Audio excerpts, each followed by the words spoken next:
I should add, and I'm partly going to leave this to John, but I remember very well going to see Colin Powell when he was Secretary of State under the last administration, and him finally agreeing, after being pressed for nearly 2 years, to call what was happening in Darfur genocide, and for the same reason, the same reluctance, the same reason. If we call it that, it means we are responsible for doing something about it. Now, nobody forced you. Nobody forced your country or your government to sign the Genocide Convention. But it's a solemn pact once you have signed it. And once that finding has been made, it is something that is going to involve you too. And as we speak in Africa, terrible things are being done, in effect, in our name, because of our reluctance to face the real meaning of the language on this question.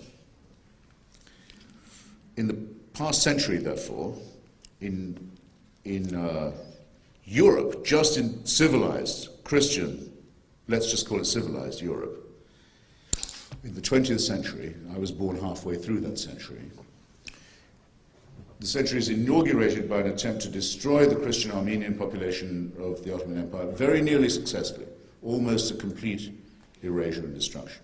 It climaxes in the middle of the century with an attempt to destroy the Jewish people of Eastern and Central, and indeed Southern Europe, which is also very nearly successful. It almost succeeds in the utter destruction of a whole people, a whole culture, a whole architecture, a whole library system, very nearly a language.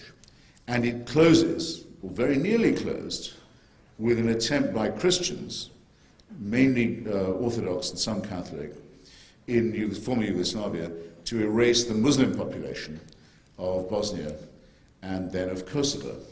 And some of you, I can tell by looking, aren't quite old enough to remember this, but those of you who do will remember how the people of Kosovo were loaded onto the trains at gunpoint. We thought we'd never see this again in Europe. We thought we'd never see this again after the end of the Second World War, after the end of the Cold War, after the fall of totalitarianism, that we would once again see people being actually packed onto the trains for mass deportation, and their homes taken away from them, and those who resisted shot out of hand, as they already had been, as if to encourage the idea of flight and exile and deportation in Bosnia.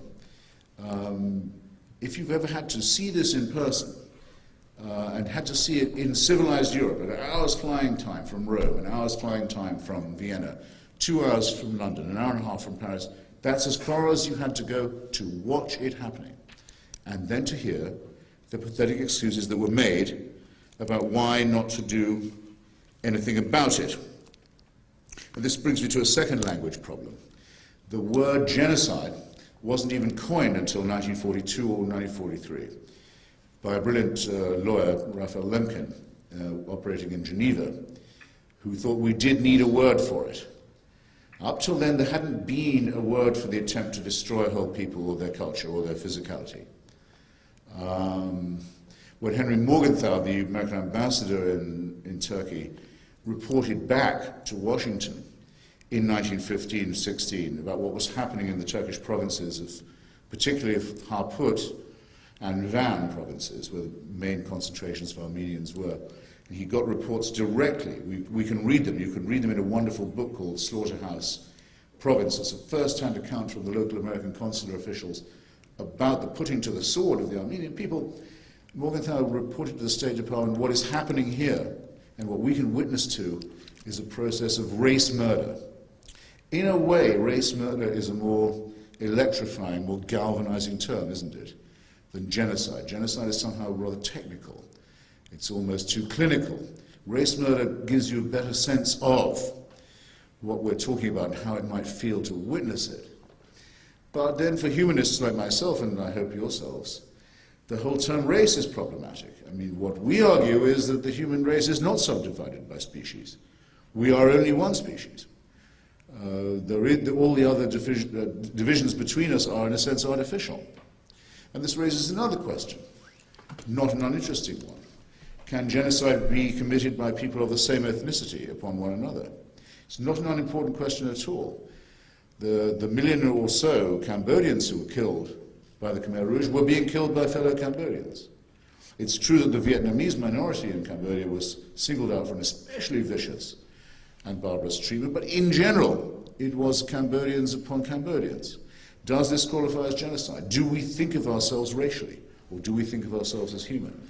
Very worthwhile subject, I think, possibly to divide and to disagree about, but we know it when we see it. We know the idea of what I would call exterminism, the idea that all those who don't agree, or who don't belong, or who somehow haven't subscribed to the right ideology, must be killed. And the same, I think, is going to face us very soon in the case of North Korea, where the population of North Korea is being starved to death and enslaved by other North Koreans. You probably know that the average height of the surviving North Koreans, those who came through the famine of the last decade, is 6 inches less than a South Korean.